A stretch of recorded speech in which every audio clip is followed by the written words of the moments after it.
নিতাই গৌর সীতানাথ প্রেমানন্দে হরি হরি বল জয় জয় দিন ভাগবত মালা দিদি জয় দিতে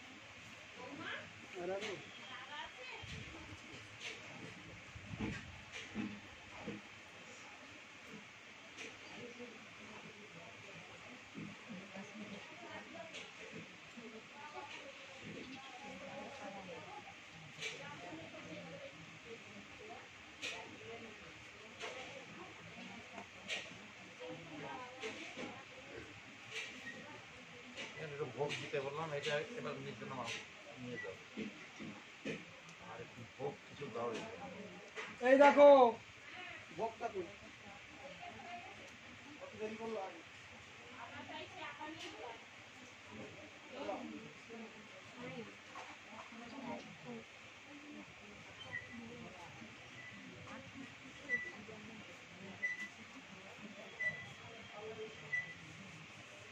কি কিসের পরে পাঠ করবো বলুন? কি পাঠ করবো? বলুন প্রভু ওই মনুষ্য জীবনের যে একান্ত ঈশ্বর ভজনের কর্তব্য এই বিষয়ের উপরে রাখি জীব শিক্ষা লাগে মহাপ্রভু জীব শিক্ষা, সেই শিক্ষাটাই অন্তত হোক আগে।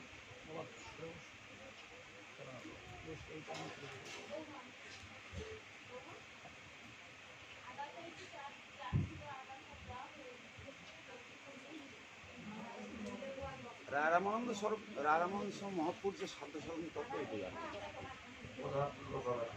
আমি ওই জন্য বলেছি বোঝা হবে না, অনেক কঠিন না সাধ্য সাধন কাকে সাধ্য বলে আর কাকে সাধন বলে এইটাই কয়জন যাবে?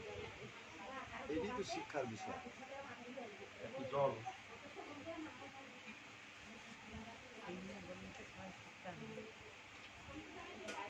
অনেক কাকে বলে? অনেক বড় সাবজেক্ট। না বলছি সাধ্য কথাটা কাকে বলে? সাধ্য কি? সাধ্য কথাটার মানে কি? এইটাই তো জানার অভিপ্রায়, এটাই তো প্রয়োজন। সাধ্য কথাটার আমরা অর্থ কৃষ্ণ হলো কি করব, কৃষ্ণ ভজনে কি জানি, কি করব সেটা তো জানতে হবে। সাধ্য কথাটার অর্থ হলো আমার আলটিমেট গোল কোনটা, অর্থাৎ আমি কাকে পেতে চাই, কাকে লাভ করতে চাই। আর সাধন হলো সেইটা পাওয়ার পথ, উপায়। ওইটাই হলো সাধন। যেমন ব্যবসায়ী দ্বারা দোকান হলো তাদের মন্দির, খরিদ্দার হলো তাদের সাধ্য, আর কাজটা হলো তাদের সাধন। হরিবল হরিবল, ওইগুলোই তো জানতে হবে আগে না, তাই না? স্তরটা তো ঠিক তেমনি ভাবে আমার প্রথমে জানতে হবে আমি আগে জলটা দিলে আমি বন্দনা করে বলতে পারি। এই জলটা দাও না, তোমার এত দেরি হয় না, তুই সোনাই সার হয়ে যাবে কিছুদিন না জানলাম, বুঝলাম।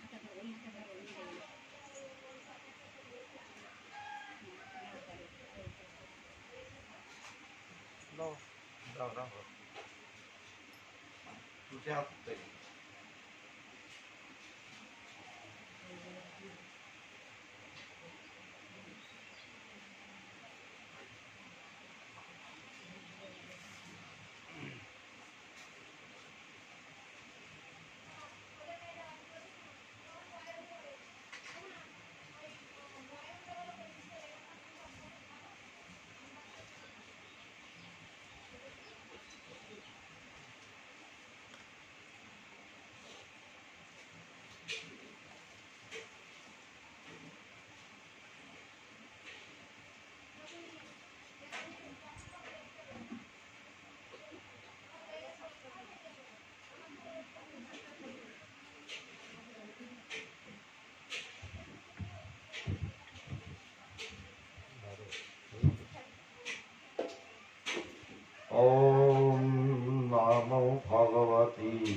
বাসুদেবায়। ওম নমো ভগবতে বাসুদেবায়। ওম নমো ভগবতে বাসুদেবায়। নষ্টু প্রায়েষু অভদ্রেষু নিত্যং ভাগবত সেবয়া। ভাগবত্যায়ুত্তম শ্লোকি ভক্তির্ভবতি নৈষ্ঠিকী। নারায়ণং নমস্কৃত্য নরং চৈব নরোত্তমং দেবীং সরস্বতীং ব্যাসং ততো জয়মুদীরয়ে।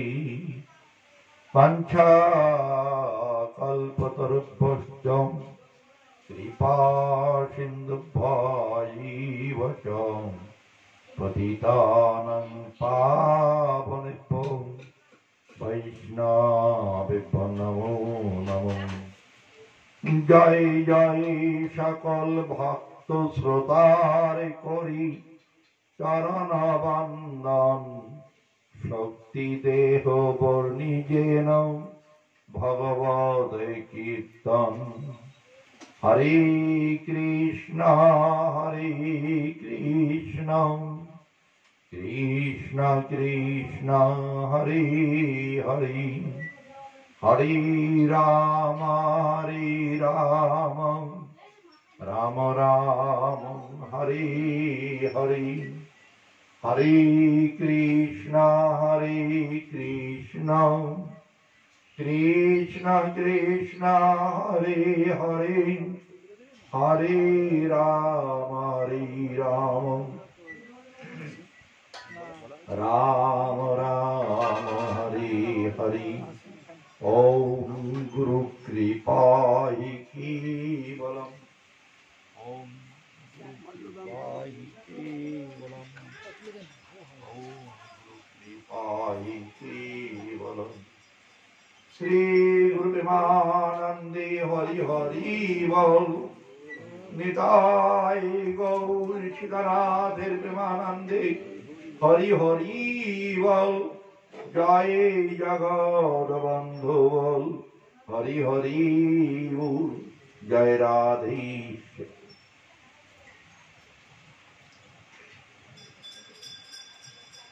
বন্দনার মধ্যে যে একটা শ্লোক বললাম, এটা ভাগবতের শ্লোক। ওই শ্লোকটা নিয়েই আলোচনা করি। নষ্ট প্রায়েষু অভদ্রেষু নিত্যং ভাগবত সেবয়া। ভাগবত্যায় উত্তম শ্লোকি ভক্তির ভবতি নৈষ্ঠিকী।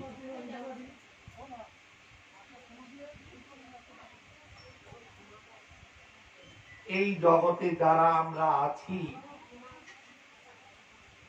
আপনি এমন একটা লোক দেখেছেন, আগে মালাটা দিয়ে দাও।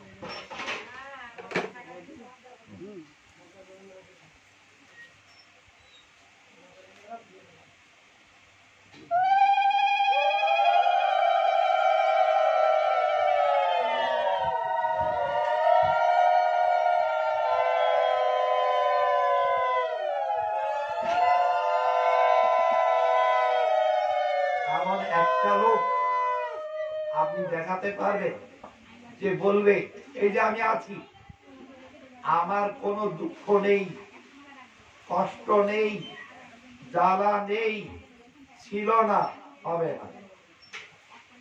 আছে কেউ? আপনাদের কেউ আছে? নেই। তার মানে ধরে নিলাম আমাদের সকলেরই দুঃখ আছে, কষ্ট আছে, জ্বালা আছে, যন্ত্রণা আছে, তাই তো?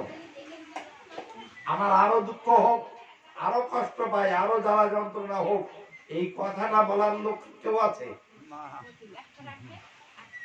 সেও নেই। বরং এর বিপরীতই। আমরা সকালবেলায় উঠে আর কাউকে আশীর্বাদ করি আর না করি, নিজেকে নিজে আশীর্বাদ করি, আমার জন্য দুঃখ না হয়, আমার জন্য কষ্ট না হয়, আমি যেন ভালোভাবে থাকতে পারি। এটা সকলেই প্রার্থনা করি তো। এই হলো নিজেকেই নিজের রাজি পায়। এখন দুঃখ কষ্ট জ্বালা যন্ত্রণা যাক, এই যে কথাটা বলছি যে বললেই তো আর চলে যাচ্ছে না। এইবার বিভিন্ন জন বিভিন্ন রকম বলবে তোমার দুঃখ কেন। তো অনেকে বলবে কি করব ভাই, গরিব মানুষ, টাকা পয়সা নেই, তাই দুঃখ কষ্ট। এই কথাটা বলার লোকের অভাব তো নেই। তার মানে দুঃখ কষ্টটা কেন, টাকা পয়সা নেই বলে। সত্যি কি তাই? তাহলে যাদের প্রচুর টাকা পয়সা আছে তাদের তো দুঃখ থাকার কথা না, তাদের দুঃখ আছে না নেই? তাহলে টাকা পয়সা নেই বলে দুঃখ, কথাটা ঠিক না, তাই তো? কথা আমি যে বললাম আমার টাকা পয়সা নেই তাই দুঃখ, কথাটা ঠিক না। কেন? যাদের প্রচুর টাকা পয়সা আছে তাদেরও দুঃখ আছে। তাহলে অনেকে বলে আমি তো লেখাপড়া জানি না, তাহলে যারা পণ্ডিত মানুষ, বিদ্যার মানুষ, তাদের দুঃখ কষ্ট হওয়ার কথা না। কিন্তু দেখা যাচ্ছে তাদেরও দুঃখ আছে, কষ্ট আছে। তাহলে এই যে নানান ভাবে আমরা দেখতে পাচ্ছি দুঃখ কষ্টের যে কারণ,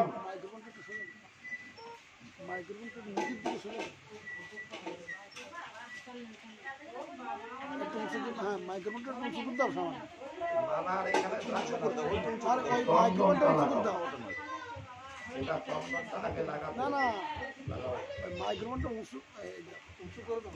ওই মুখটা একটু উঁচু করলে ওনার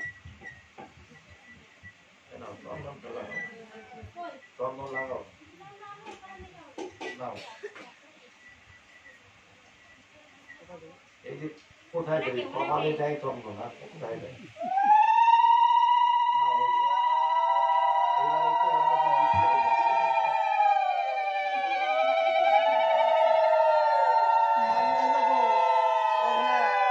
মাল্য দানের পরে একটা প্রণাম করো, একটা প্রণাম দণ্ডবাদ জানাও। এটা মাল্য দান করার পর প্রণাম করতে হবে। হ্যাঁ আচ্ছা, এইবার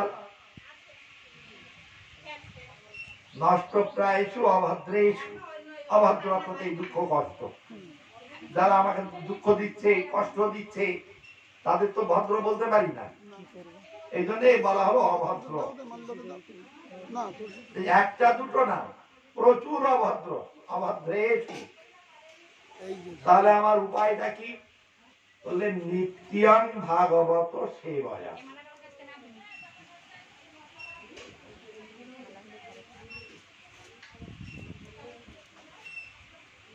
তাহলে আমার কি করতে হবে বলেন? তাড়াতাড়ি করে সরে পড়ো, তারপর আমরা আরম্ভ করছি।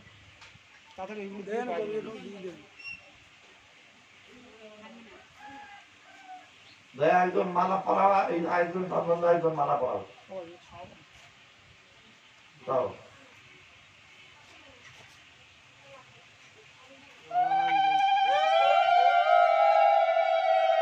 জলদি করে করো। করে।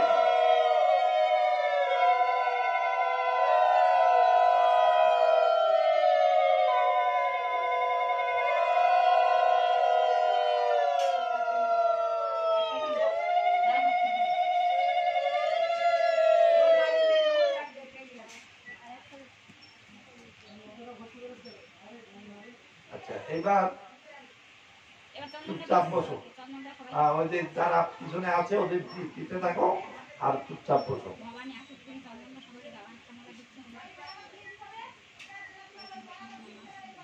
আপনি বলুন। নিত্যং ভাগবত সেবয়া। তো এই আমরা সনাতন শিক্ষায়, সনাতন শিক্ষার মধ্যে জিজ্ঞেস করছেন সনাতন গোস্বামী প্রভুপাদ মহাপ্রভুকে, মানে এমন এমন বক্তার, এমন শ্রোতার কোন সময় হয়নি, হবেও না। সনাতন, সনাতনের প্রশ্ন হলো সনাতন প্রশ্ন। সনাতন মানে কি? যা আগে ছিল এখনো আছে, পরেও থাকবে। তাই হলো সনাতন। তা সনাতনের প্রশ্ন হলো সনাতনী প্রশ্ন, সনাতন প্রশ্ন। উনি কি জিজ্ঞেস করলেন মহাপ্রভুকে? 3-4টে কথা জিজ্ঞেস করলেন। আমি কে? কে আমি? কেন মোরে যারে তাপত্রয়? এই পৃথিবীতে যত রকম দুঃখ কষ্ট আছে, আমাদের আচার্য ঋষিগণ, মুনিগণ, ঋষিগণ এই সমস্ত দুঃখকে 3টে ভাগে ভাগ করেছেন এবং তাদের নামও দিয়েছেন, যাকে আমরা বলি ত্রিতাপ জ্বালা। এই দুঃখকে কি বলা হয়েছে? ত্রিতাপ জ্বালা।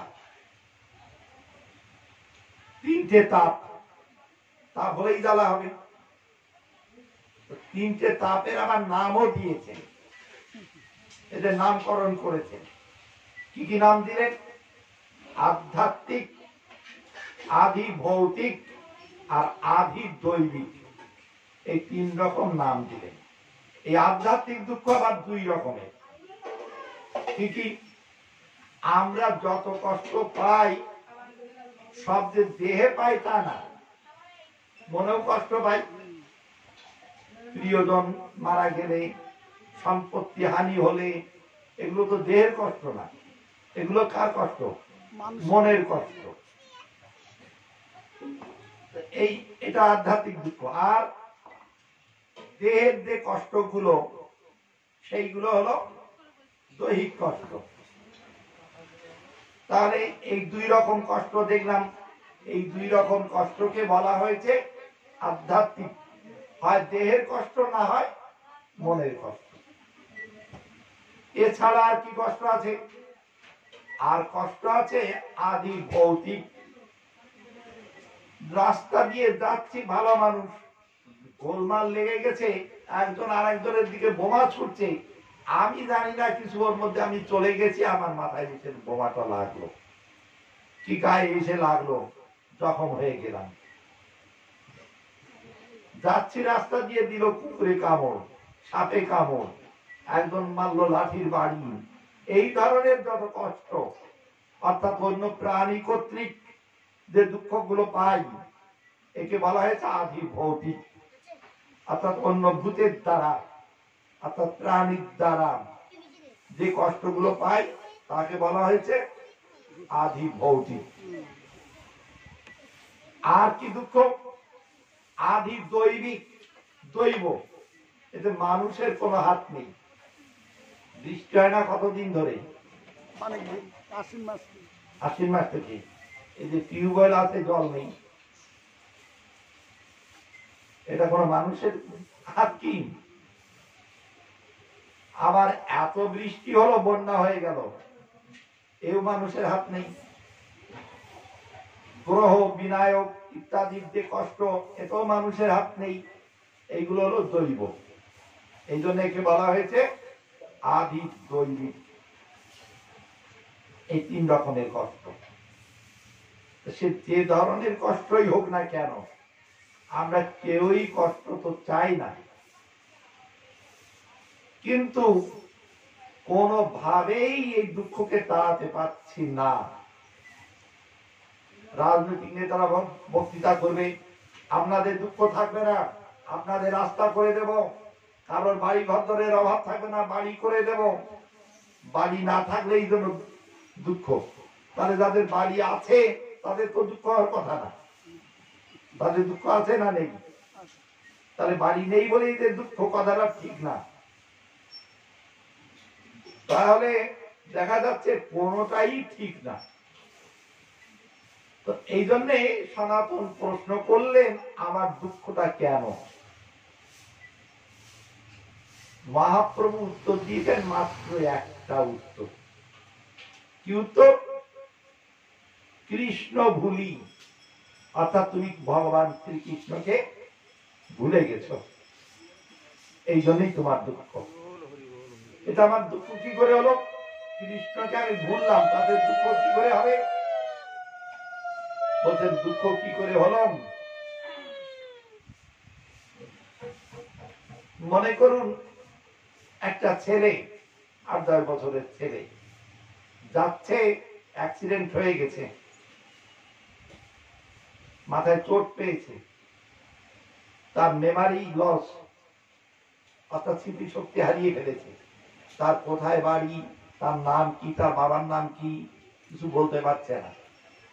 এইবার মা বাবার থেকেও সে বিচ্ছিন্ন হয়ে গেছে। এইবার সে যেখানেই থাক ভালো থাকবে না খারাপ থাকবে? খারাপ থাকবে। খারাপ থাকবে। কেন? মা বাবার থেকে বিচ্ছিন্ন। এবং কোথায় যে কে যে তার মা বাবা সেটাও মনে নেই, তাই তো? ঠিক ওই একই অবস্থা আমাদের। আমরা অ্যাক্সিডেন্ট করেছি, কে অ্যাক্সিডেন্ট করালো? মায়া। মায়ার সঙ্গে অ্যাক্সিডেন্ট হয়েছে। অর্থাৎ আমরা দেখুন, এখানে এই কথাটা বলতে গেলে আরেকটু আগের থেকে বলতে হবে। কিরকম? ভগবানের শক্তির তো অভাব নেই, অনন্ত শক্তি ভগবানের। তাই অনন্ত শক্তির মধ্যে 3টে শক্তি প্রধান। যেমন শ্রীকৃষ্ণের মহিষীর সংখ্যা কত? 16,108। 16,108। তার মধ্যে পাটরানী কয়জন? 8 জন। 8 জন। তাহলে হাজার হাজার শক্তি মহিষী থাক, কিন্তু তার মধ্যে পাটরানী মাত্র 8 জন।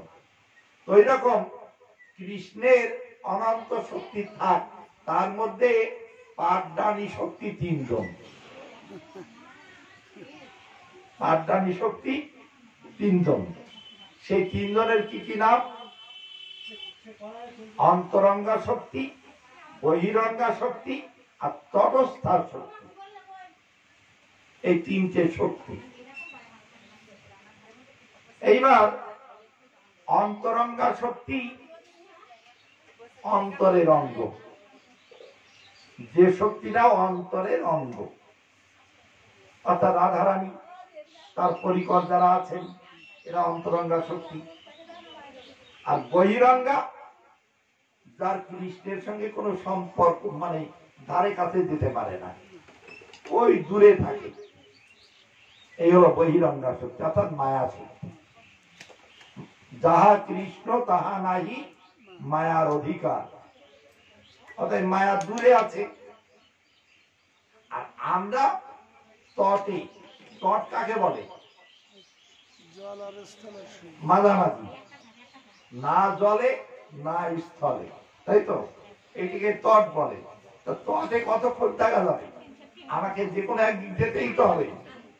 অন্তরঙ্গা শক্তি বলছে আমার কাছে চলে আয়, আর বহিরঙ্গা শক্তি মায়া শক্তি বলছে ওদিক কি করতে যাবি? এই দেখ তোর ভোগের জন্য কত কি রেখেছি, আয় ভোগ কর, এসব তোর ভোগের জন্য রেখেছি। বিশ্বাস হচ্ছে না? দেখ দেখ ভোগ করে দেখ, বেশ ভালোই তো লাগছে, নেই ভোগ কর ভোগ কর। আর যেমনি ভোগ করতে গেল তার অবস্থাটা কেমন হলো জানেন তো? ওই 4 কাঠা বড়শির মতো। বড়শির কয়টা কাটা থাকে? কয়টা কাটা থাকে দেখেছেন? হ্যাঁ হ্যাঁ, দুটো। কিভাবে? একটা উপরের দিকে একটা নিচের দিকে।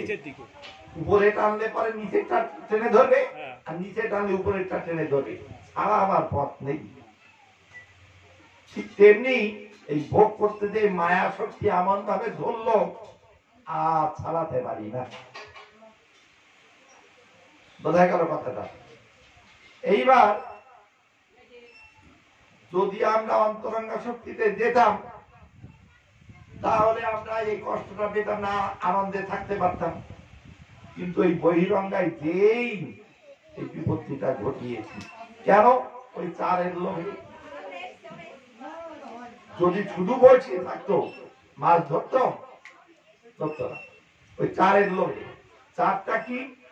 আমাদের ভোগের সামগ্রী, ভোগ করব, এই ভোগের সামগ্রী হলো 4। তো এখন আমরা জীব, আমরা হলাম তটস্থা শক্তি। ওদিকে মায়া হাত ছানি দিচ্ছে, এদিকে কৃষ্ণ মা শক্তি বলছে ওদিকে যাস না। যারা যাচ্ছে এইদিকে আপাত সুখ দেখেই ওইদিকে বেশি লোক চলে যাচ্ছে। এইবার এই মাছের বসি গেলার মতো অবস্থা হচ্ছে, ছটফট ছটফট করছে। এই বলেন কৃষ্ণ ভুলি, যদি কৃষ্ণের কথা শুনতাম, ওই ওকে ভুলে যদি মায়ার দিকে না যেতাম, তাহলে বসে আমাকে আটকাতো কি, আমার দুঃখও হতো। বলে কৃষ্ণ ভক্তের দুঃখ নেই না, নেই। আমরা যেটা দেখি ওটা বাহ্যিক। যেমন এই যে পঞ্চ পাণ্ডবের কথাই ধরুন, এই যে বনবাসে ছিলেন, অজ্ঞাতবাসে ছিলেন, কত দুঃখ কষ্ট, তাতে কি তারা কোনোদিন তো তোমার দেখি লাভটা কি হলো এরকম কোনোদিন বলেছেন কি? বলেন। অর্থাৎ তারা এই দুঃখটাকে দুঃখ বলেই মনে করেন। আমার পরক্ষণে তিনি হয়ে গেছেন সম্রাট, সারা পৃথিবীর অধীশ্বর, তাই তো? তোমরা বসো। তো সারা পৃথিবীর অধীশ্বর হয়ে গেছে। এই যে তোমরা, আমরা দেখতে পেলাম যে এরা যে এইভাবে সারা পৃথিবীর অধীশ্বর হয়েও কৃষ্ণকে বলেননি,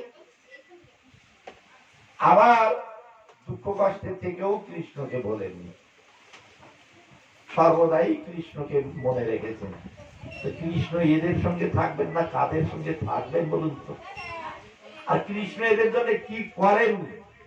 একেবারে ঝাড়ু দেওয়ার থেকে শুরু করে, যে সময় রথের পর যুদ্ধ চলছে, বানের পর বান, ওইগুলো ঝাড়ু দিয়ে পরিষ্কার করেননি। ঘোড়াকে বর্জন করেননি। এই যে ঘোড়া যদি অনেকক্ষণ ধরে ছোটে, তাকে যদি ম্যাসাজ না করা হয়, ঘোড়াটা কাজ করে না। কৃষ্ণ নিজে ঘোড়াকে খেতে দিচ্ছেন, ম্যাসাজ করছেন, তারপর যুদ্ধে অর্জুনকে উপদেশ দিচ্ছেন। কেন? কৃষ্ণের সঙ্গে কারো যুদ্ধ লেগে, ওদের যুদ্ধ লেগেছিল কি?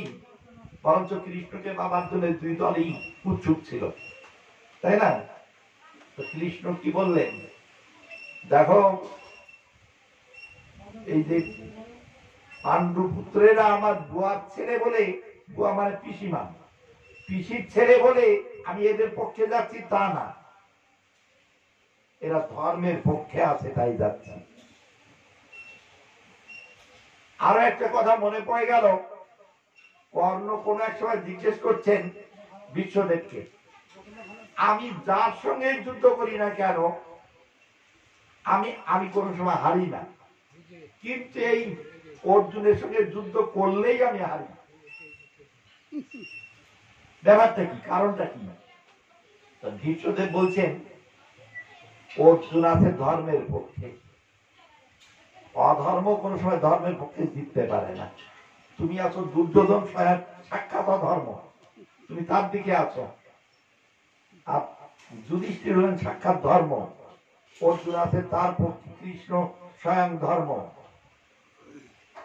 তো ফলে আমরা যদি কৃষ্ণকে ধরে থাকি, তাহলে আমাদের কোনো সময় দুঃখ কষ্ট হবে না। তো এর জন্য কি করতে হবে? বললেন নিত্যং ভাগবত সেবয়া, নিত্য ভাগবতের সেবা করো, নিত্য ভাগবতের সেবা করতে বললেন। আপনি সকালবেলায় কিছু সেবা করেছেন? সেবা বলতে আমরা কি বুঝি? খাওয়া। বলে ভাগবত সেবা করতে বলছে, ভাগবতের পাতাগুলো ছিঁড়ে ছিঁড়ে খেয়ে ফেলবো নাকি? না, সেবা অর্থে অর্থ হলো সুখ দান। যা করলে তিনি সুখী হবেন সেইটাই করাই হলো সেবা।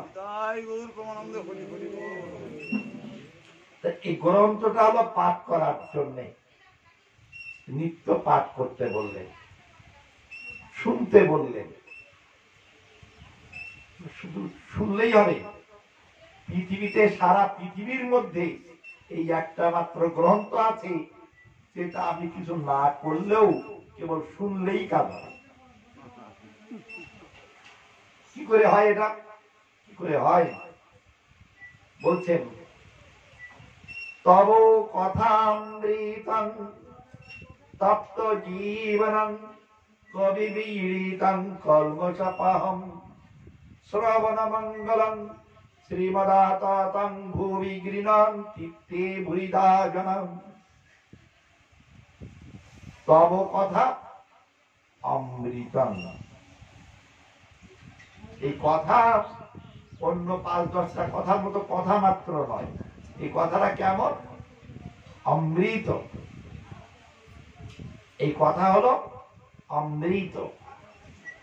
তব কথা অমৃত। এই কথা কি করবে? তপ্ত জীবন, যাদের তাপিত জীবন আছে, এই যে ত্রিতাপ জ্বালার কথা বলা হলো না, এই ত্রিতাপ জ্বালা একেবারে সব মূলে উৎপাদন করবে। এই কথাগুলো ভাগবতের প্রথম স্কন্ধের প্রথম অধ্যায়ের ৩ নম্বর শ্লোকেই ভগবান বলছেন কথাটা। এখানে একেবারে সব মূলে উৎপাদন করে নিয়ে আসবে। আপনার দুঃখ বলতে আর কিছুই থাকবে না। শুধু তাই না, সদ্য হৃদয় অবরুদ্ধে তত্র, এই কথা শুনলে পরে সদ্য মানে তৎক্ষণাৎ ভগবান কি হবে? বন্দী হয়ে যাবেন। ভগবানকে কোথায় বন্দী করে রাখা যাবে? হৃদয়ে। সদ্য হৃদয় অবরুদ্ধে তত্র পৃথিবী শুশ্রুবি, তৎক্ষণাৎ, তৎক্ষণাৎ, আর দেরি লাগবে না।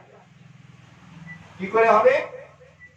একমাত্র এই কথামৃত শ্রবণ। বেদ এবং ভাগবত এই দুটোর মধ্যে কি তফাৎ? অন্যান্য শাস্ত্র এবং ভাগবত এর মধ্যে কি তফাৎ একটুখানি বলি। অন্যান্য শাস্ত্র বলছেন যে ভগবান আছেন, তাকে ভজন করো। অন্যান্য শাস্ত্র কি বলছেন? ভগবান আছেন, তাকে ভজন করো। ভাগবত কি বললেন? ভগবান আছেন কি গো? তিনি আসেন। আপনার প্রিয় মানুষ হয়ে আসবেন, আপনার বন্ধু হয়ে আসবেন, আপনার ছেলে হয়ে আসবেন, আপনার স্বামী হয়ে আসবেন, আপনার আর কি বলবো, প্রভু হয়ে আসবেন। যেভাবে আপনি তাকে চাইবেন সেইভাবেই আসবেন। তিনি প্রভু হয়ে আসতে পারবেন, বন্ধু হয়ে আসতে পারবেন, সন্তান হয়ে আসতে পারবেন, স্বামী হয়ে আসতে পারবেন। এত ভগবানের করুণা। তো বলছেন তিনি আসেন। তো বলছেন অন্যান্য শাস্ত্র বলছেন তুমি তাকে ডাকো। ভাগবত বলছেন তুমি তাকে কি ডাকবে? তোমার ডাকার যোগ্যতা কতটুকু আছে? কি ডাকতে পারবে তুমি? আমি ডাকতে পারবো না। না, পারবে না। কেন? ভগবান থাকেন গোলকে, আর তুমি আছো এই মর্তে। এত দূর যাবে না তোমার শব্দ। তাহলে ভগবানই তোমাকে ডাকছেন, তুমি শোনো। কি বললেন?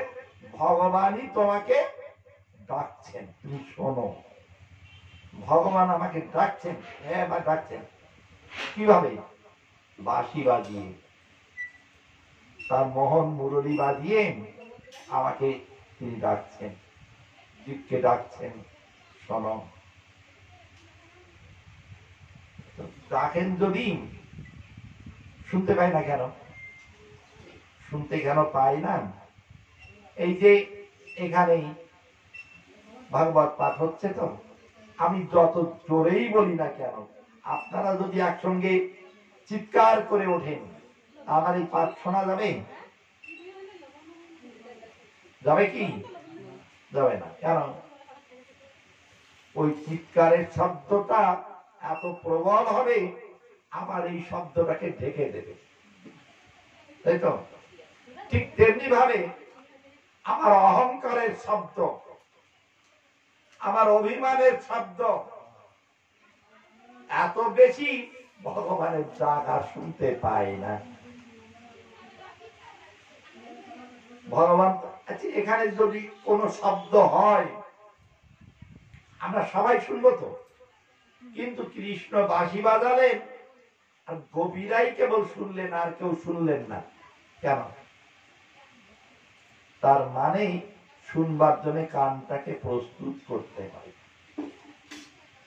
এই যে এখান থেকে আপনার হাতে এই জল দিলাম, দিয়ে বললাম দেখুন এর মধ্যে কোনো বীজাণু আছে কিনা,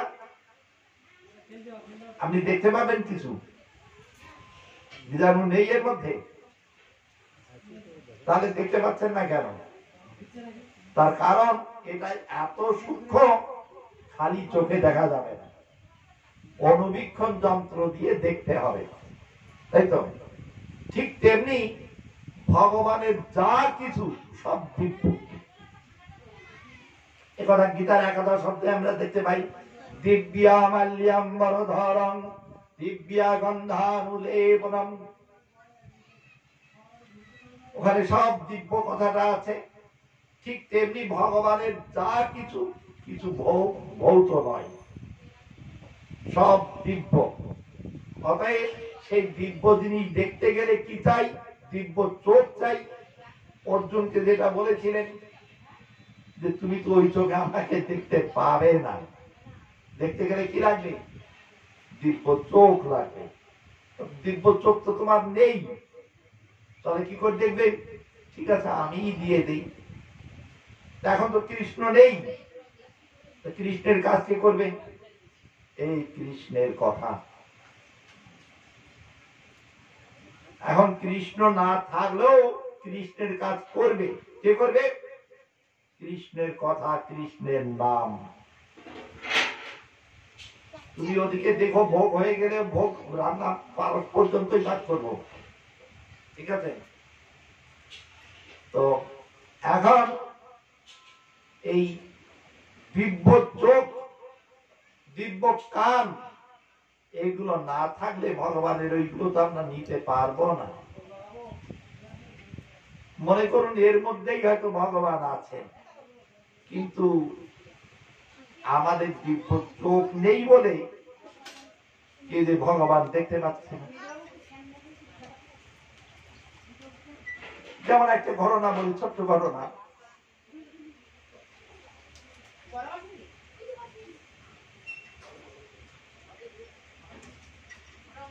আপনার শ্রীধাম শ্রী বৃন্দাবনে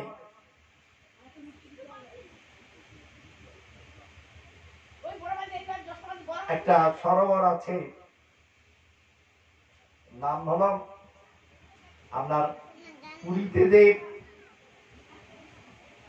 মন্দির আছে, ওখানে একটা মায়ের মন্দিরও আছে, তোর পিছনে মায়ের মন্দির কি নাম? বিমলা। তো ওই রকম বিমলা কুণ্ড আছে বৃন্দাবনে। তার পাশেই সিদ্ধ কৃষ্ণদাস বাবার মন্দির আছে। এই কৃষ্ণদাস বাবার কথাই বলছি। উনি বৃন্দাবনে ভজন করতেন যে গোফার মধ্যে, অর্থাৎ বাইরের শব্দ যাতে না যায়, মাটির মধ্যে তুলে নিয়ে সেখানে জপ ধ্যান ভজন সাধন করতেন। তা একদিন কিছু ছেলে এসে বলছে, এ বাবা কি জপ ধ্যান করছো বসে বসে, এদিকে আমরা পিপাসায় মরে যাচ্ছি, জল জল খাওয়াও। আর এত চিৎকার করছেন, বাবা ওর মধ্যে আর বসতে পারলেন, বসতে না পেরে উঠে এলেন। উঠে এসে বলছেন, কি এত চিৎকার করছো কেন? খুব ভজন দেখাচ্ছ, আমরা যে পিপাসায় মরে যাচ্ছি, একটু জল না পেয়ে একটু জল দিতে পারছো না? জল কি আর কোথাও নেই? এখানেই জল খেতে হবে তোমার?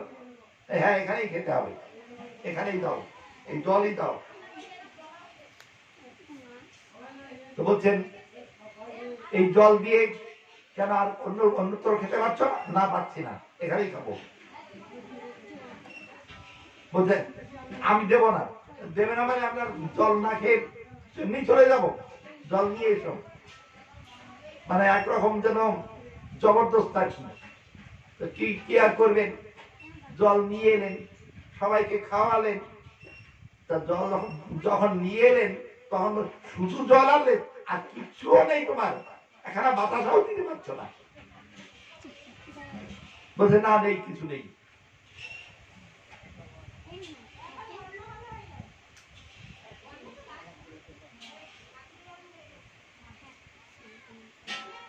কিচ্ছু নেই আর। ওরা ওই জল খেয়ে চলে গেলেন, যাচ্ছেন। বাবা ঘাটটা ফিরলেন কৃষ্ণদাস বাবা, পরক্ষণেই দেখেন কোথায় গরু, কোথায় সখারাম, কেউ নেই, কিচ্ছু নেই। তখনই বুঝলেন, জিজ্ঞেস করেছিলেন তোমার নাম কি? কানাই। তোমার নাম কি? বলাই। এত সুন্দর, তোমাদের তো এই পাড়ায় দেখি না, তো দেখবে কি করে? আমরা তো প্রত্যেক দিন যাই এখান দিয়ে। তুমি মাটির তলায় বসে থাকবে, কে দেখাবে?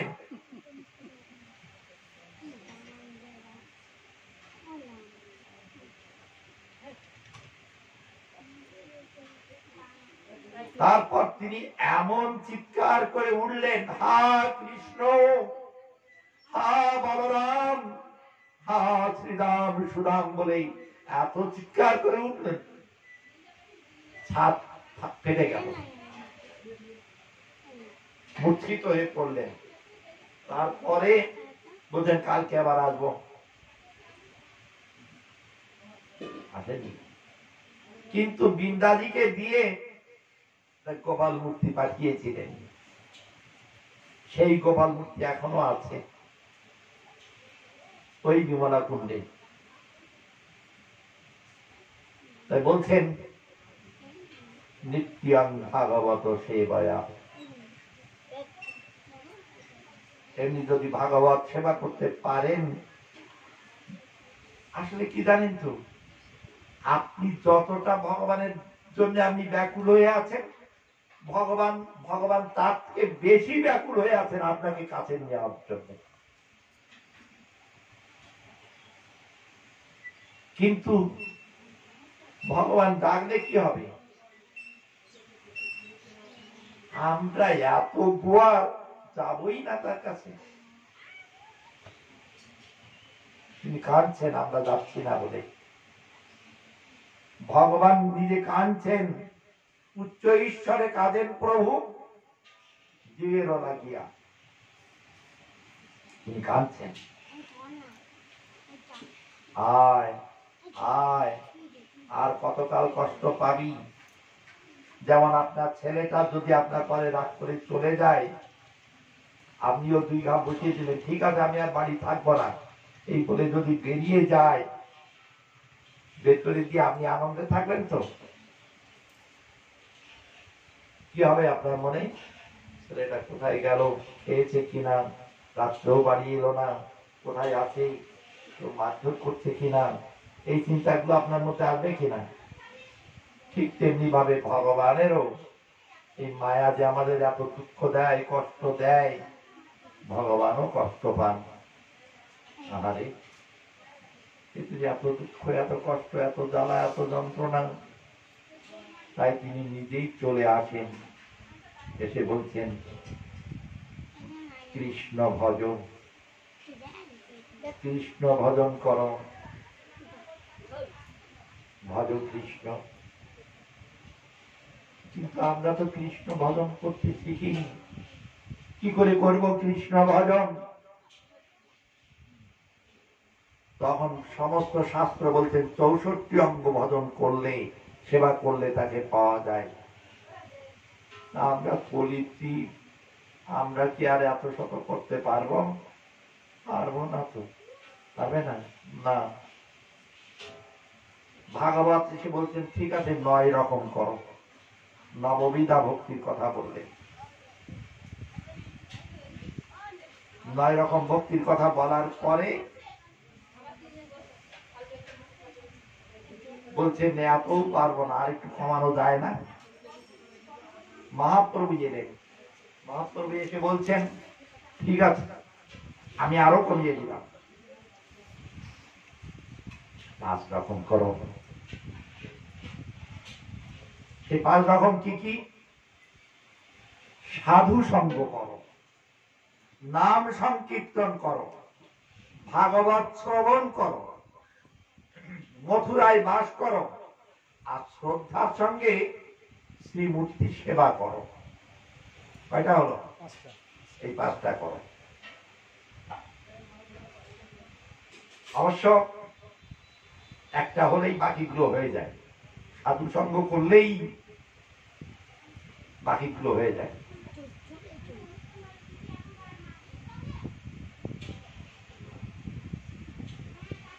সেবাটা মূলত কি দেখুন, আপনারা সবাই জানেন, একটা ছোট্ট করে কথা বলি, কথাটা আপনারা সবাই জানেন। মহারাজ যুধিষ্ঠির নরক দর্শন করেছিলেন, তাই না? কেন? ওই যে অশ্বত্থামা হতইতি গজব। মিথ্যে কথা বলেছিলেন এই জন্য, তাই তো? কিন্তু আমার অনুভূতির কথাটা বলি, তিনি এই জন্য মোটেও নরক দর্শন করেননি। তিনি কি নরক দর্শন করেননি? হ্যাঁ, করেছেন, কিন্তু ওই মিথ্যে কথা বলার জন্য না। তাহলে কৃষ্ণকে অবিশ্বাস করেছিলেন বলে। কৃষ্ণকে অবিশ্বাস করলেন কিভাবে?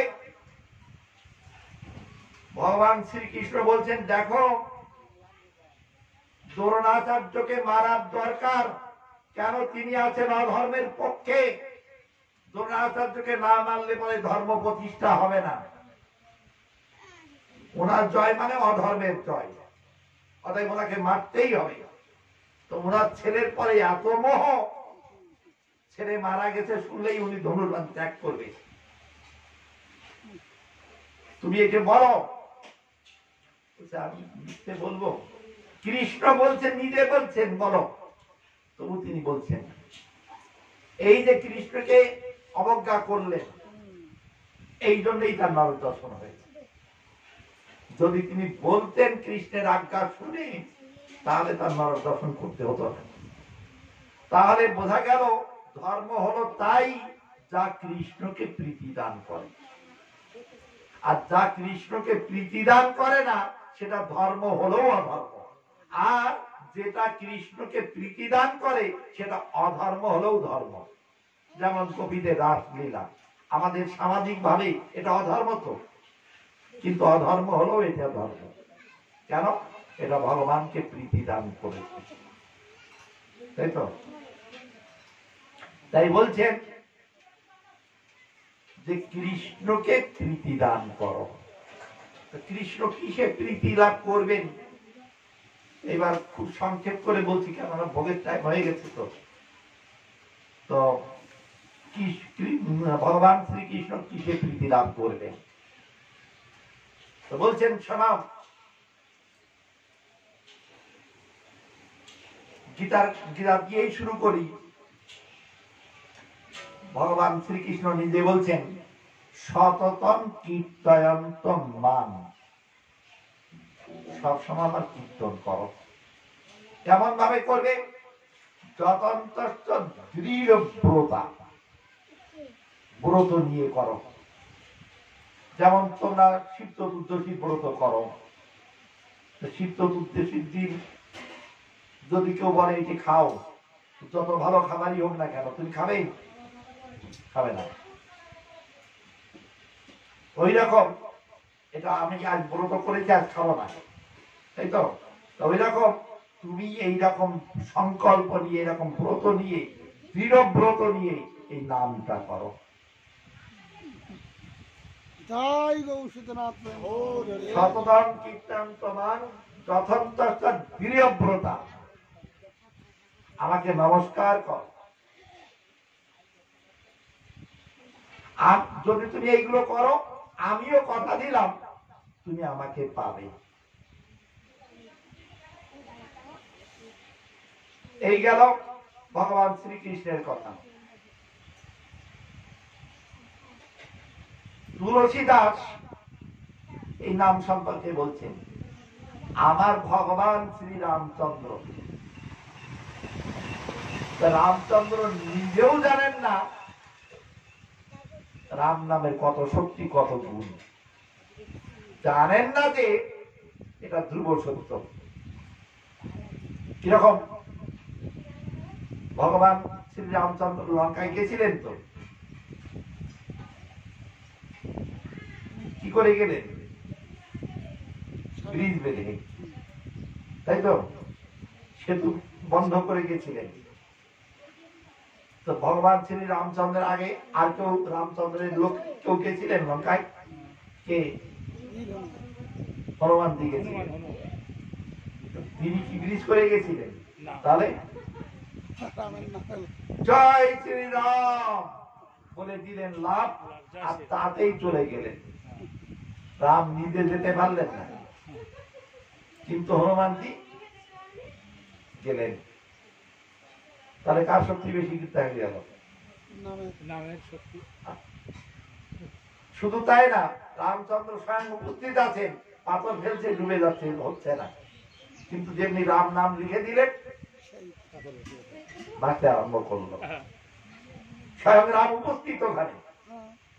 তাহলে কার শক্তি বেশি হলো? তো বলছেন দেখো, অন্ধকার নিশুতি রাত, কোথাও আলো নেই। তুমি যদি একটা প্রদীপ জ্বালিয়ে চৌকাঠে রাখো, তাহলে কি হবে? ঘর বা দুই আলোকিত হবে না? ঠিক তেমনি ভাবে তোমার এই চৌকাঠ হলো জীব। এই জীবে যদি তুমি হরিনাম করো, তোমার বাইরে এবং ভিতর দুই সুন্দর হয়ে যাবে, দুই সুন্দর হয়ে যাবে। তাই বলছেন হরিনাম করো। তুলসীদাস কথাটা জানালেন, রামায়ণ দেখলাম, গীতা দেখলাম, এইবার ভাগবত বলছেন কীর্তনের কথা। তব কথা অমৃতম, একটু আগেই বলা হলো। আর বলছেন কি, দেখো এই কথাটা অন্য ৫-১০ জন সাহিত্যিকের লেখা নয়, এ কার লেখা? কবি বিগিরিতম। কবি, আদি কবি। আদি কবিকে, আদি কবি ৩ জন, ৩ জনেরই নাম ব দিয়ে। ব্রহ্মাদি, বাল্মীকি, ব্যাসদেব। এরা দ্রষ্টা ঋষি। এদের কথা আর ৫-১০ জনের কথা কোনো কথা নয়। ব্রহ্মাণ্ড, তার লেখা একটা গ্রন্থ আছে, ১০০টা অধ্যায়ে পরিপূর্ণ ছিল, কিন্তু এখন গ্রন্থটা পাওয়া যায় না। মহাপ্রভু দক্ষিণ ভারত থেকে একটা মাত্র অধ্যায় এনেছিলেন, ৫ম অধ্যায়টা। ঈশ্বরা পরম কৃষ্ণ সচ্চিদানন্দ বিগ্রহ অনাদির আদির গোবিন্দ সর্ব কারণ কারণম, যে কথাটা বলি, এইটা হলো এর প্রথম শ্লোক। ৭২টা শ্লোক আছে এই অধ্যায়ে, ব্রহ্মসংহিতা। ১০০টা অধ্যায় ছিল এরকম, কিন্তু লুপ্ত হয়ে গেছে। মহাপ্রভু এই একটা অধ্যায় রক্ষা করে দিয়েছেন। সুন্দর ভগবানের মাহাত্ম্য কথা বলছেন,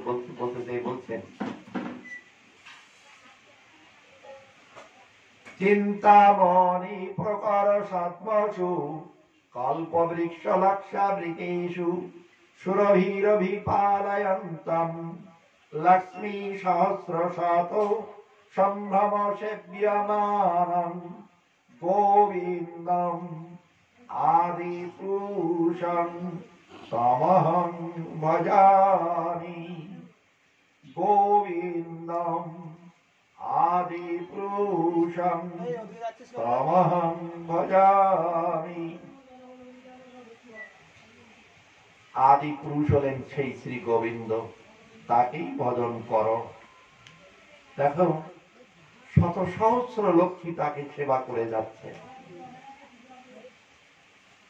আর আরেকটা কথা কি, আচ্ছা আপনাদেরকেই আগে জিজ্ঞেস করি, তারপর আমি বলি। মনে করুন ইট দিয়ে একটা পুতুল তৈরি করলেন, তাই তো? ওই পুতুলের মাথার দিকে কিসের স্বাদ পাবেন? বোঝেননি কথাটা? ক্ষীরের একটা পুতুল তৈরি করলেন, এইবার বললাম এর মাথার দিকে কামড় দিন, কিসের স্বাদ পাবেন? ক্ষীরের পায়ে, একই সাথ, পিঠে, সব জায়গায় পেটে, বুকে, কানে, সব জায়গায় একই, একই সাথ।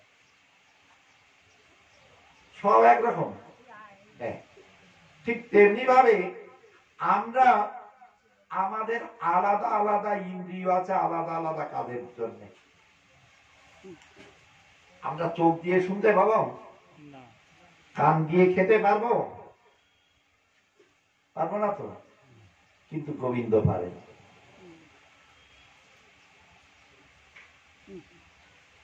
কি করে? এই ব্রহ্ম সংহিতারই কথা। অঙ্গানি দস্য সকলেন্দ্রিয় বৃত্তিমন্তি পশ্যন্তি পান্তি কলয়ন্তি চিরং জাগন্তি আনন্দ চিন্ময় সদুজ্জ্বল বিগ্রহস্য গোবিন্দম আদি পুরুষং তমহং ভজামি। যস্য অঙ্গানি, যার অঙ্গ সকল, সকল ইন্দ্রিয় বৃত্তিমন্তি, সকল ইন্দ্রিয়ের বৃত্তি আছে। আমাদের চোখের বৃত্তি কি? দেখা। কানের বৃত্তি কি? শোনা।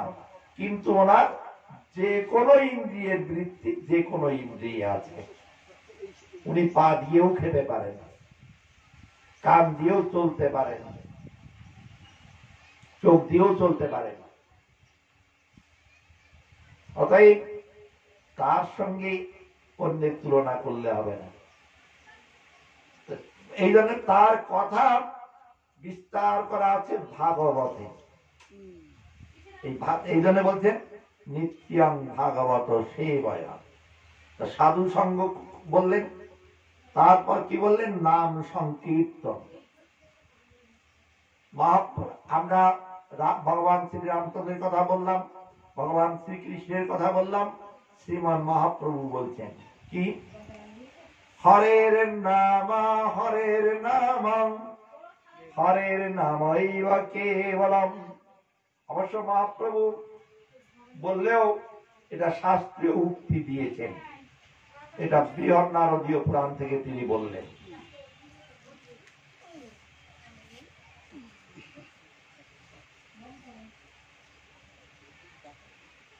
তিনবার বলার কি দরকার ছিল? একবার বললেই তো হতো। তিনবার বলে বিপর্যয় হয়ে গেছে এক সময়। কিরকম? আপনারা জানেন মহারাজ দশরথ, দশরথকে চেনেন তো? দশরথের সঙ্গে পরিচয় আছে তো? রামচন্দ্রের পিতা, ভগবান শ্রী রামচন্দ্রের পিতা, তাই তো? তিনি প্রথম জীবনে নিঃসন্তান ছিলেন, কোন অনেকগুলো বিয়ে করলেন, তাতেও কোন সন্তান হয়নি। দশরথের কতগুলো স্ত্রী ছিল?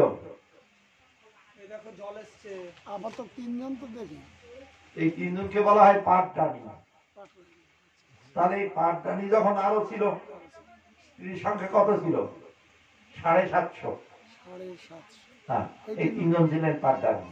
এইটি নতুন জানা হলো। এই তিনজন হলেন পাটরানী। তা এইবার তিনি গেছেন মৃগয়াতে। তা তিনি একটা বান জানতেন, যে বানটার নাম হলো শব্দভেদী বান। অর্থাৎ শব্দ শুনেই ঠিক সেখানে বান মারতে পারতেন। তো তিনি মৃগয়ায় গেছেন, যে ওরকম শব্দ শুনে বান মারলেন হরিণ জল খাচ্ছে মনে করে, কিন্তু দুর্ঘটনা হয়ে গেল। কি সেটা? এক দম্পতি, মুনি দম্পতি ছিলেন, তারা দুইজনই অন্ধ ছিলেন এবং তাদের একটা ছেলে ছিলেন, তার নাম ছিল সিন্ধু। তিনি ওই দুই কাঁধে ভাগ করে দুইজনকে দুই পাশে নিয়ে তীর্থ ভ্রমণ করাতেন। তীর্থ ভ্রমণ করাচ্ছেন, ওই জল আনতে গেছেন, তো তাকেই হরিণ মনে করে বান মেরে দিয়েছেন। তারপর কাছে দিয়ে দেখেন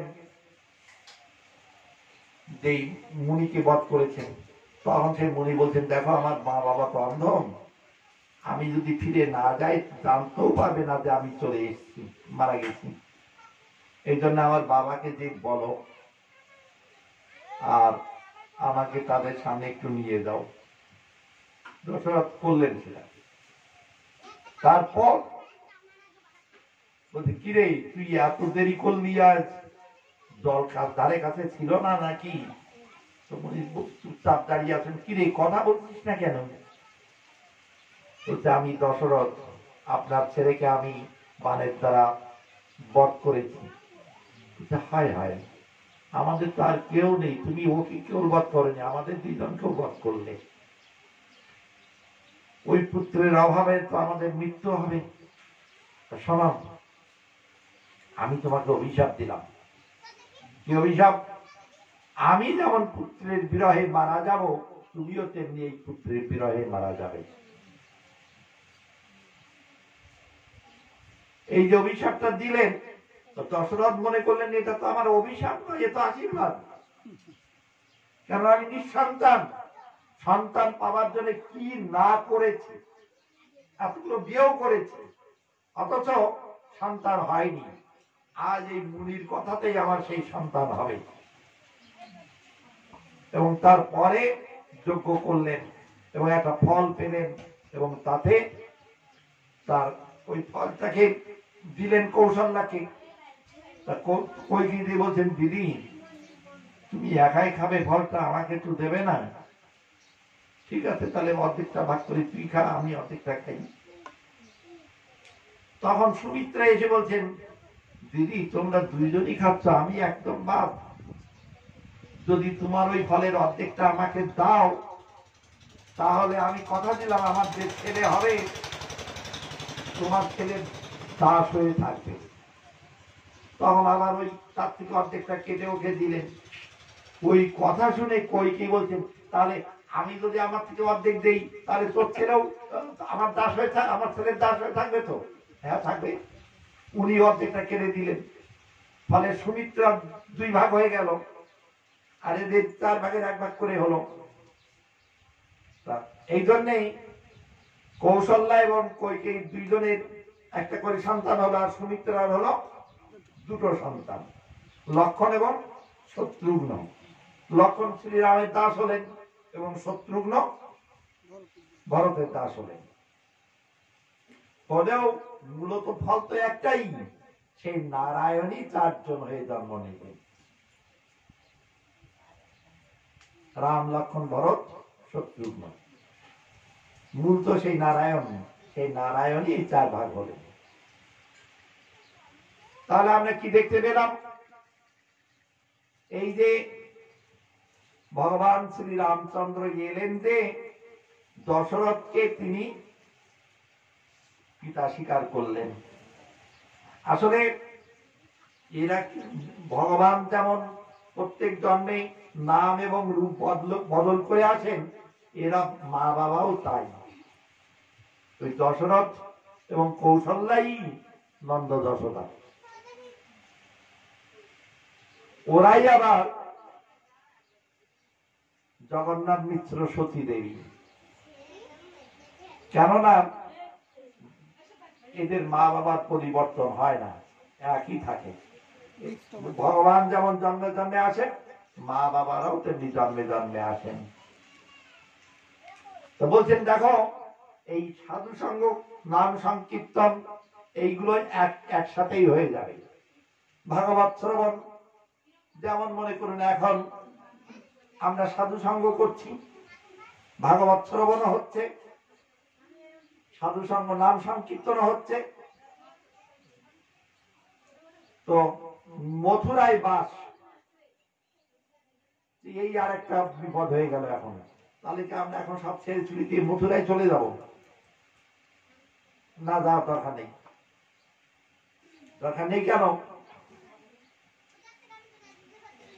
তার কারণ বলছেন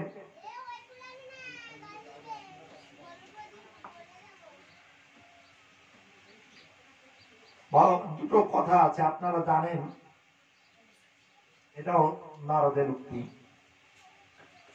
ভগবানই বলছেন নারদকে, নাহং তিষ্ঠামি বৈকুণ্ঠে যোগিনাম হৃদয়েন চ মাধভক্ত যত্র গায়ন্তি তত্র তিষ্ঠামি নারদ। আরেকটা, আপনারা জানেন মহাপ্রভু সন্ন্যাসী হয়ে যাচ্ছিলেন বৃন্দাবন। নিত্যানন্দ প্রভু কৌশল করে তাকে ফিরিয়ে নিয়ে এলেন কোথায়? শান্তিপুরে। অদ্বৈত প্রভুকে দেখে বলছেন, আমি বৃন্দাবনে তুমি কি করে জানলে? মহাপ্রভু বললেন। তো নিত্যানন্দ প্রভুর এই ছলা কলা তিনি জানতেন না। তিনি সোজা সাপটা বলেছেন, কে বললো তুমি বৃন্দাবন? তুমি তো শান্তিপুরে এসছো। হ্যাঁ, শান্তিপুর। তখন নিত্যানন্দের দিকে তাকিয়ে বলছেন, নিত্যানন্দ তুমি তুমি বলে মন ছিলা। অবাক হয়ে গেছেন মহাপ্রভু, তোমার এই কাজ। গঙ্গা দেখায় মরে যমুনা কহিলা। তো মহাপ্রভু জিজ্ঞেস করেছিলেন নিত্যানন্দকে, আর কত দূর বৃন্দাবন? নিত্যানন্দ এই যমুনা করহ দর্শন, এরকম বলেছিলেন। তো তখন মহাপ্রভু যমুনা জ্ঞানে তাতে স্নান করলেন। গঙ্গা দেখায় আমরে যমুনা কহিলা।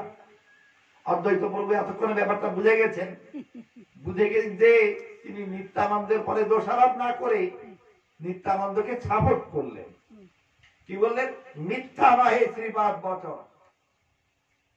শ্রীপাদ অর্থাৎ নিত্যানন্দ প্রভু মিথ্যে বলেননি। গঙ্গা দেখালো, দেখিয়ে বললো যমুনা, দেখা নিয়ে এলো শান্তিপুর, বললো বৃন্দাবন। এই মিথ্যে নয়? না, মিথ্যে নয়। কেন? তার পক্ষে যুক্তি কি? শোনো, তোমার এই চরণে কোন তীর্থ নেই সেইটে বলো। তোমার এই চরণে কোন তীর্থ নেই? সব তীর্থই আছে, তার মানে বৃন্দাবনও আছে। তুমি যাহা রহ সেই বৃন্দাবন, তাই তো? তাহলে তিনি কোথায় থাকেন? যেখানে নাম সংকীর্তন সাধুরা করে সেখানেই। যেখানে নাম সংকীর্তন হচ্ছে, অতএব এখানে আছেন। অতএব আমরা এখন বাস করছি কোথায়? বৃন্দাবনে। তবে বৃন্দাবন বাস হয়ে যাচ্ছে। আর শ্রদ্ধায় শ্রীমূর্তির সেবন, সেবা। এইবার আগেই বলা হয়েছে যে নাম সংকীর্তন ভগবান শ্রী রামচন্দ্র বললেন, ভগবান শ্রীকৃষ্ণ বললেন, মহাপ্রভু বলছেন। তো এইবার প্রভু জগৎবন্ধু সুন্দরের কথাটা বলি। তিনি বলছেন, দেখ আমি হরি নামে এ ভিন্ন আর কারো নই। তুমি এই সম্প্রদায় দীক্ষা নিয়েছো বলে প্রভু তোমার কেনা হয়ে গেছে, এটা কিন্তু কখনো ভেবো না। যদি তুমি হরি নাম না করো, আউট, ডিসকোয়ালিফাইড। আর যদি তুমি আমার সম্প্রদায়ে না দীক্ষা নিয়েও যদি হরিনাম করো, প্রভু জগৎবন্ধু তোমার সঙ্গে আছে। বলছেন, ওরে তোরা কি কেউ আমাকে একটু রক্ষা করবি না? কি করে রক্ষা করবো তোমাকে? একটু হরিনাম করে, একটু হরিনাম করে আমাকে রক্ষা করো। আমি হরিনামে এ ভিন্নার কারো নই। তারপর বলছেন, দেখ তোরা হয়তো বলতে পারিস, প্রভু আমরা সংসারী লোক, অনেকক্ষণ ধরে তো হরিনাম করতে পারবো না। ঠিক আছে, যতটুকু পারবি ততটুকুই কর, যতটুকু পারবি ততটুকুই কর। তাতেও যদি না পারিস, আমি নিজে তোদের স্মরণ করে রক্ষা করবো, কথা দিলাম। এবং প্রভু জগৎবন্ধু সুন্দর বললেন এখান থেকে 100 বছর আগে।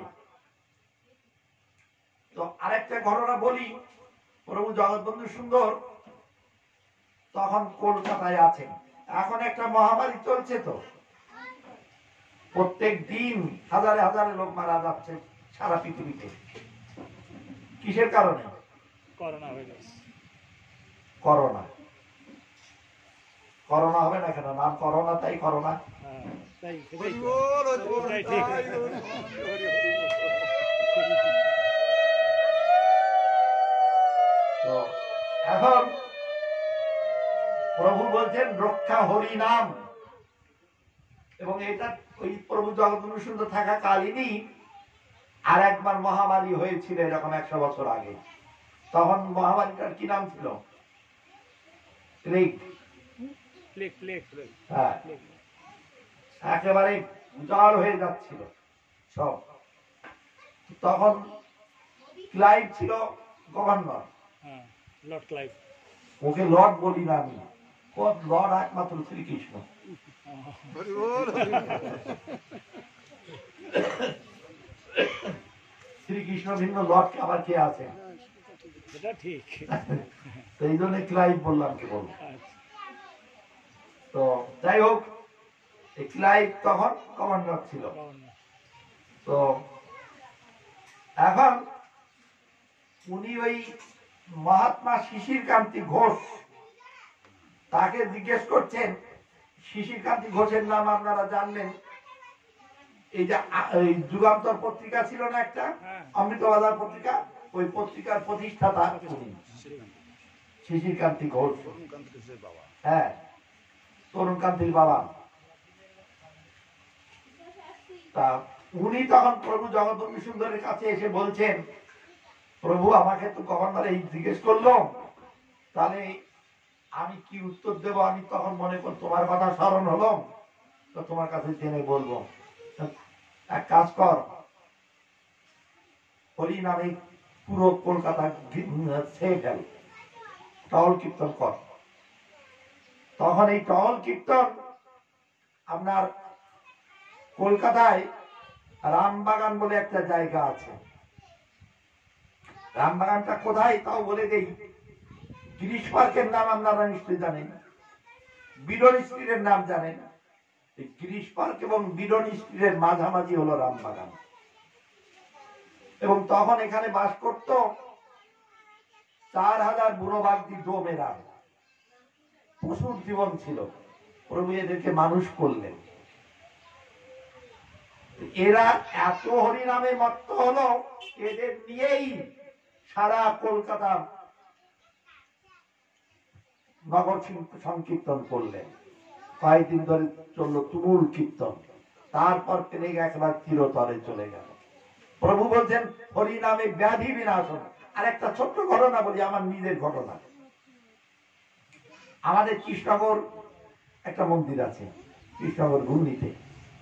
তা আমি তখন ওই মন্দিরে ছিলাম। তো ওখানকার ডিএম ছিলেন একজন দক্ষিণ ভারতীয় সপ্তর্ষি নাম।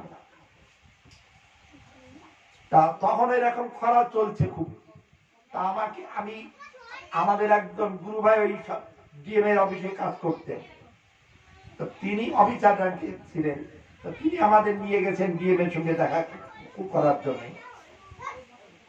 গেছিলাম। তো তিনি জিজ্ঞেস করে, এত খরা চলছে কি করেন আপনারা আমাদের মন্দিরে থেকে? এই বৃষ্টি হচ্ছে না, বৃষ্টি আসতে পারে না? পারে। কি করলেন? প্রভু জগৎবন্ধু সুন্দর বলছেন হরিনামে বৃষ্টি হয়, হরিনামে বৃষ্টি হয়। হ্যাঁ হয়। করছেন না কেন? দেখুন, এই 1-2 জন করলে কিন্তু হবে না, 100 লোক করতে হবে, তবে হবে। করুন, আমার কথা শুনলে থোড়ি লোক আসবে। আমি যদি কারোর আবেদন করি অমুক দিন টহল কীর্তন হবে, আপনারা আসুন, আমার কথা শুনে কেউ আসবে না। আপনি দিয়েন, একটা পদমর্যাদায় আছেন, আপনি ডাকলে আসবে। ঠিক আছে, আমি বলে দেব কবে করবেন বলুন। ছুটির দিন দেখে করুন, একটা রোববার করে। উনি নবদ্বীপ, মায়াপুর বা আশেপাশে যত যেখানে মন্দির সব বলে দিলেন। আমাদের মন্দির থেকে প্রসেশন করে বের হলাম এই বেলা 3টে নাগাদ, আর রাত্রি 9টা পর্যন্ত চললো এই কীর্তন, টহল কীর্তন। রাত্রি 12টা 1টার সময় মুষলধারে বৃষ্টি। তো বলছেন হরিনাম শস্যবর্ধন, হরিনাম ব্যাধি বিনাশন, হরিনাম সমস্ত কিছু করতে পারে। কি পারে না হরিনাম করতে? কৃষ্ণের থেকেও তার নামের শক্তি বেশি, আমরা আগেই দেখেছি এটা। তাই বলছি, আপনারা যদি সত্যি ভালো থাকতে চান, এই নামকে আশ্রয় করুন। যে ব্যাধি, এই যে মহাপ্রভু যে অজ্ঞান হয়ে আছেন, এই যে 5-6 হাত লম্বা হয়ে গেছেন, জেলে মরা মানুষ বা ব্রহ্মদৈত্য বলে ফেলে দিয়ে গেছে, ছলদামোদরের এই এলেন, ওই অবস্থায় কিভাবে তার স্বাভাবিক করলেন? হরিনাম করে, তাই না? তারপর বহুক্ষণ হরিনাম করতে করতে মহাপ্রভু হরি হরি বল, হরি হরি বল এই বলে সোজা উঠে দাঁড়ালেন। জনসদামিতের ঘটনা দেখি তো। তারপর একবার কুর্মাকৃতি হয়ে গেছেন একদম জগন্নাথ শিব মন্দিরের কাছে, তেলেঙ্গানা গাইগুলো তার গা চাটতে শুরু করে দিয়েছে। মহাপ্রভু খুঁজে পাওয়া যাচ্ছে না, খুঁজে খুঁজে ওখানে এসে যখন দেখতে পেলেন, তখন কি করে স্বাভাবিক অবস্থায় এলেন? এই হরিনাম করতে করতে। প্রভু জগৎবন্ধু সুন্দরের দেহটা এখনো রাখা আছে, বলছেন আমি এই দেহেই ফিরব, তবে হরিনাম ছাড়িস না। এই জন্য তার দেহ ঘিরে এখনো পর্যন্ত হরিনাম চলছে। কিন্তু কবে আসবেন তার তো কোনো ঠিক নেই, এটা তো বলা হয়নি। তিনি পরিষ্কার বলে দিয়েছেন, সম্মুখে মহাপ্রলয় ওই যেন দেখতে পাচ্ছেন, কালাম্বু গর্জন, কালো জল গর্জন করে ধেয়ে আসছে। কি কিভাবে এই প্রলয়টা হবে তার একটা লিস্ট মোটামুটি তিনি দিয়েছেন। বললেন চোর ভয়, আগের লোকে পাহারা দিত যাতে আমাকে মিশিয়ে না দিয়ে দেয়, ধান গুলো রাখতো যে আমার ধানের সঙ্গে ধান যেন মিশিয়ে না দেয়, আর এখন পাহারা দেয় ধান গুলো চুরি করে না নিয়ে দেয়, তাই তো? চোর ভয়, আপনি তালা দিয়েও ঠিক রাখতে পারেন না, তালা ভেঙে চুরি করে নিয়ে যাচ্ছে, হচ্ছে তো। রাস্তায় বের হলে পিক পকেট কখন যে হয়ে যাবে তার ঠিক নেই। তো চোর ভয়, রাজ ভয়। রাজাদের কাজ কি? রাজাদের কাজ হলো প্রজা পালন সন্তানের মতো, আর এখন বর্তমান রাজারা প্রজা পীড়ন করছে, এই ট্যাক্স সে ট্যাক্স, জিএসটি মুক্তি, এই করে করে একেবারে প্রজাদের সর্বশান্ত করে দিচ্ছে। তারপর বাদ ভয়, বাদ কি? ঝড়, এই যে সুনামি ইত্যাদি, এখন তো বিভিন্ন নাম দিয়ে সব পোশাকি নাম দেয়, এই কি বলে টাইফুন, আগে এইগুলো নাম ছিল, এখন কি সব আমফান, জামপান, ভাত খান, এইসব নাম দিয়ে ছেড়ে দিচ্ছে, বিভিন্ন নাম দিয়ে দিচ্ছে না। এক একটা দেশের মানে এই কোটা আছে, ভারতে আসলে ভারত এক নাম দেবে, জাপানের নাম দেওয়া হলে ওরা এক নাম দেবে, আর সেই নামটাই সবাইকে বলতে হবে। আমফান মনে হয় আফগানিস্তান না কারা নাম দিয়েছে এরকম। এইরকম। তারপর আপনার জলোচ্ছ্বাস, যেটাকে সুনামি বলে, সুনামিতে হাজার হাজার লোক মারা গেছে না? আর্থকুইক অর্থাৎ ভূমিকম্প, বলছেন এই আপনার ওয়েস্ট বেঙ্গলে বিশেষ করে কলকাতা ইত্যাদি ভূমিকম্পটা হয় কি করে সেটা বলি আপনাকে ছোট্ট করে। আমাদের এই যে পৃথিবীটা জলের পরে কিন্তু ভেসে আছে, আর এই জলের পরে আছে 7টা প্লেট, লোহার প্লেট, ওই লোহার প্লেটের পরেই ওই পৃথিবীটা আছে। যখন ওই প্লেটটা কম্পিত হয়ে একটার পরে আরেকটা উঠে যায়, ওই তখনই ভূমিকম্পটা হয়। আর এই ভূমিকম্প প্রবণ এরিয়া ভারতের বহু জায়গা আছে, বিশেষ করে আপনার এই কলকাতা তথা ইত্যাদি সব ভূমিকম্প প্রবণ এরিয়া। আর ভূমিকম্পে আজ যেখানে মহাসমুদ্র আছে সেখানে মহাপর্বত হয়ে যাবে, আর যেখানে মহাপর্বত আছে সেখানে মহাসমুদ্র হয়ে যাবে। কখন কি হয়ে যাবে কেউ বলতে পারে না। এইরকম অসংখ্য কারণ তিনি দিয়েছেন। এইগুলো কিন্তু তোমার সামনে আছে। ব্যাধি ভয়, এই দেখুন না, এখন ব্যাধিতে আমরা সবাই তটস্থ হয়ে আছি। এখন বলি এই ইঞ্জেকশন নাও, ওই ইঞ্জেকশন নাও, সব করবো কিন্তু হরিনাম করবো না, তাই না?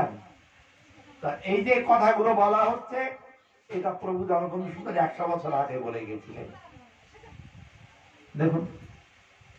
এবং এটাও বলেছিলেন যে আমাদের পাকিস্তানের থেকে যতটা ভয় তার থেকে বেশি ভয় ওই লালমুখদের। লালমুখ বুঝতে পারলেন কারা? চীন। চীন থেকে আরো বেশি ভয়। ঘটনা ঘটলেও তাই। এবং 62 সালে একটা বিস্তীর্ণ অঞ্চল তারা দখল করে নিয়েছে, সেই অঞ্চলটা এখন ওদের দখলেই আছে। তা আর আমাদের জওহরলাল কি করেছিল? হিন্দি চিনি ভাই ভাই করে একবার তোল্লা দিয়ে দিল, তার ফলে এই পরিণামটা ভুগতে হচ্ছে। এখন আমরা যত কথাই বলি না কেন, সমস্ত কথার একটা কথাই শেষ দেখলাম, যদি তুমি সত্যি রক্ষা পেতে চাও তাহলে কি করতে হবে? হরিনাম করতে হবে। অতএব রক্ষা হরি নাম, এই কথাটা ভগবান শ্রী রামচন্দ্র বললেন, ভগবান শ্রীকৃষ্ণ বললেন, মহাপ্রভু বললেন, প্রভু জগৎবন্ধু সুন্দর বললেন। শুধু তাই না, মহাপ্রভুর পরে, মহাপ্রভু জগতে এলেন তো 500 বছর আগে, 550 বছর আগে, এবং তারপরে যত যত মহাপুরুষ এসছেন, এমন একজন মহাপুরুষ দেখান যিনি এই নামকে সাপোর্ট করেন। রামকৃষ্ণ দেব, তিনিও লাস্টে বলছেন হরি নাম করো। আনন্দময়ী মা, তিনিও বলছেন হরি নাম করো। ওঙ্কারনাথ ঠাকুর, তাকে জগন্নাথ দেব আদেশই করেছিলেন যা যা হরি নাম দিকে যা। তেমনি করে আমরা দেখতে পাচ্ছি মহাপ্রভুর পরে যত যত মহাপুরুষ এসছেন সবাই বলছেন হরি নাম করো।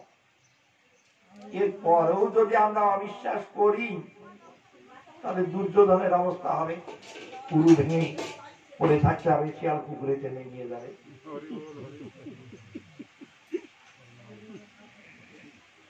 অতএব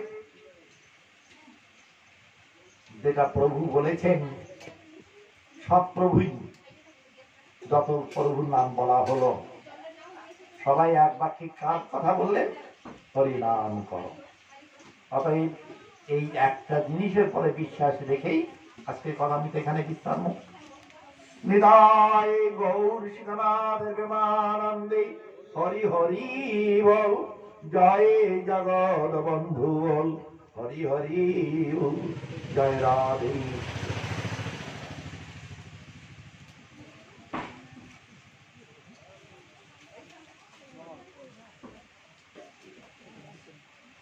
টাকা দিয়ে আপনাকে কিনে দিয়েছি, এটা আপনার গুরু পরম্পরা আছে। এটা বাবা একটু উঠে আসবে। জয় জয় শ্রী গুরু নিতাই গৌরীনাথ। এটা আমার গুরুদেবের লেখা। এটা এই গ্রন্থটা বলা আপনাকে দান করছে।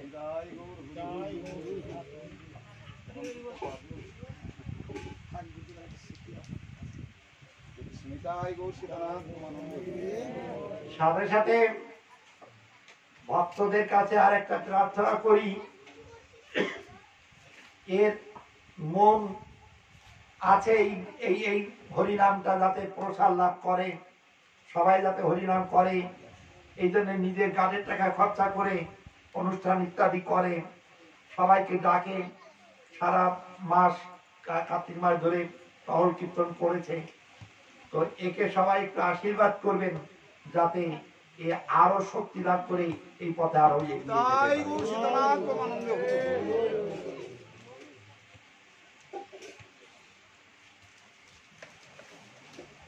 নিয়ে যাও, ঘরে নিয়ে যাও।